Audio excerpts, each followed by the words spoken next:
Hi hello friends, இன்றைக்கி ஒரு ஹெல்தியான மரவள்ளிக்கிழங்கை வச்சு செய்யக்கூடிய உரப்படை ரெசிபி தான் எப்படி செய்கிறதுன்னு பார்க்க போகிறோம். அதுக்கு ஃபஸ்ட்டு ஒரு 2 கப் அளவுக்கு இட்லி அரிசியும், அதுலேயே 1 கப் அளவுக்கு பச்சரிசியும், அதே கப்பில் ஒரு 1/4 கப் அளவுக்கு துவரம் பருப்பும், ஒரு 1/4 கப் அளவுக்கு கடலைப்பருப்பும், அதே கப்பில் ஒரு 1/4 கப் அளவுக்கு பாசிப்பருப்பு சேர்த்துக்கிறேன். இது எல்லாத்தையுமே வாட்டர் ஆட் பண்ணி 2 or 3 டைம்ஸ் நல்லா வாஷ் பண்ணி எடுத்துக்கலாம். அப்போ தான் இதில் உள்ள தூசி எல்லாம் அந்த தண்ணியில் போயிடும். அதனால் 2 or 3 டைம்ஸ் அளவுக்கு நல்லா வாஷ் பண்ணி எடுத்துக்கலாம்.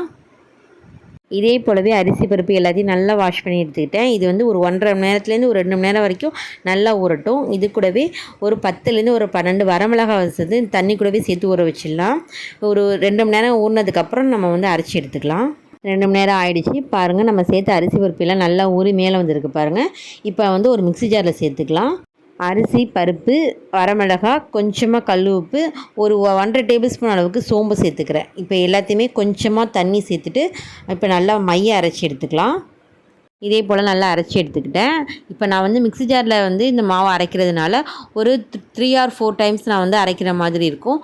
நீங்கள் இதை கிரைண்டரில் அரைக்கிற மாதிரி இருந்துச்சு அப்படின்னா நீங்கள் எல்லாத்தையுமே ஒரே டயத்துலேயே நீங்கள் போட்டு அரைச்சி எடுத்துடலாம். இப்போ நம்ம இதில் அரிசி பருப்பு, வரமிளகாய், உப்பு, சோம்பு சேர்த்து இப்போ நம்ம அரைச்சி வச்சுருக்கோம். இது தனியாக இருக்கட்டும். இப்போ இது கூடவே இப்போ நம்ம கட் பண்ணி வாஷ் பண்ணி எடுத்து வச்சுருக்கிற மரவள்ளிக்கிழங்கு இது மிக்ஸி ஜாரில் சேர்த்துட்டு நல்லா மைய அரைச்சி எடுத்துக்கலாம். அதையும் இப்போ நம்ம ரெடி பண்ணி வச்சுருக்க மாவு கூட சேர்த்துக்கலாம். இதே போல் நல்லா மைய அரைச்சி எடுத்துக்கோங்க. நம்ம ரெடி பண்ணி வச்சுருக்க மாவு கூட சேர்த்துட்டு நல்லா கலந்து விட்டுக்கோங்க. எல்லாத்தையும் ஒன்றா மிக்ஸ் ஆகிற மாதிரி நல்லா கலந்து விட்டுட்டு இது கூடவே ஒரு கைப்பிடி அளவுக்கு முருங்கைக்கீரை சேர்த்துக்கிறேன்.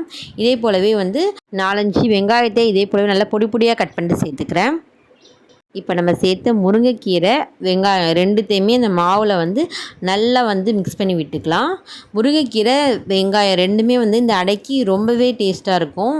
இது கூடவே 1 கப் அளவுக்கு துருவன தேங்காய் சேர்த்துக்கலாம். இந்த தேங்காய் துருவல் நம்ம செய்யக்கூடிய கிழங்கு அடைக்கி டேஸ்ட்டு நல்லாவே ஒரு ஹைலைட் பண்ணி காட்டும். இப்போ நம்ம இதில் என்னென்ன ஆட் பண்ணியிருக்கோன்னு பார்த்தீங்கன்னா, இந்த மாவு கூட முருங்கைக்கீரை, குட்டியாக கட் பண்ண வெங்காயம், தேங்காய் துருவல் இது 3த்தையும் சேர்த்து நல்லா மிக்ஸ் பண்ணி விட்டுக்கலாம். கிழங்கடை செய்கிறதுக்கு ப்ரிப்பேர் பண்ணி மாவு ரெடியாக இருக்குது. இப்போ நம்ம தோசைக்கல்லை நல்லா ஹீட் பண்ணிக்கலாம். இந்த மாவுக்கு பக்கத்துலேயே ஒரு சின்ன கிண்ணத்தில் தண்ணி எடுத்து வச்சுக்கோங்க. தோசைக்கல் இப்போ நல்லாவே ஹீட் ஆகிடுச்சு. இதில் ஒரு 2 கரண்டி போல் மாவு சேர்த்துக்கலாம். சேர்த்துட்டு தண்ணியை கையில் கொஞ்சம் கொஞ்சமாக தொட்டு அந்த மாவு நல்லா எலாபரேட் பண்ணிக்கலாம். இதே போல் மாவில் கொஞ்சம் கொஞ்சமாக தண்ணியை தொட்டு இதே போல் நல்லா எலாபரேட் பண்ணிக்கிட்டே இருக்கலாம். நம்ம அந்த அடைக்கு மட்டும் கரண்டியால் மாவு நம்ம ஸ்ப்ரெட் பண்ணவே கூடாது. அப்படி பண்ணோம் அப்படின்னா அந்த அடை ஒழுங்காக வராமல் போயிடும். ஏன்னா இதில் நம்ம வெங்காயம், கீரை, தேங்காய் இது போல் எல்லா ஐட்டமும் சேர்த்துருக்கிறதுனால நம்ம தோசை மாதிரி நம்ம கரண்டியால் டைரெக்டாக நம்மளால் ஊற்ற முடியாது. இதே போல் கொஞ்சம் கொஞ்சமாக தண்ணியை தொட்டு இது போல் எலாபரேட் பண்ணிக்கோங்க.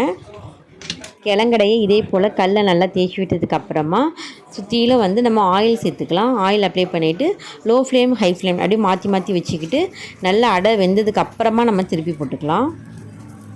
கிழங்கடை நல்லா வெந்துட்டா இல்லையா நம்ம எப்படி கண்டுபிடிக்கிறதுன்னு பார்த்தீங்கன்னா, இந்த அடை நல்லா வெந்ததுக்கப்புறமா அந்த கார்னர் ஓரத்தில் கோல்டன் ப்ரௌன் கலருக்கு கலர் சேஞ்ச் ஆகிருக்கும். அப்போ அடை நம்ம வெந்துருச்சுன்னு கண்டுபிடிச்சிக்கலாம்.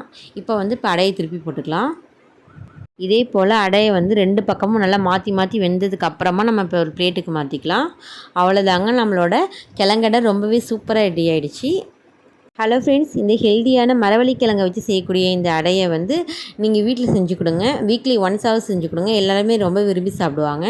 இதுக்கு காம்பினேஷன் பார்த்திங்கன்னா பூண்டு துவையல், தேங்காய் சட்னி, நாட்டு சக்கரை இப்படி எல்லாமே இதுக்கு காம்பினேஷன் ரொம்பவே சூப்பராக இருக்கும். அது மட்டும் இல்லாமல் இந்த அடையை நம்ம வெறுசாவே சாப்பிட்லாம்.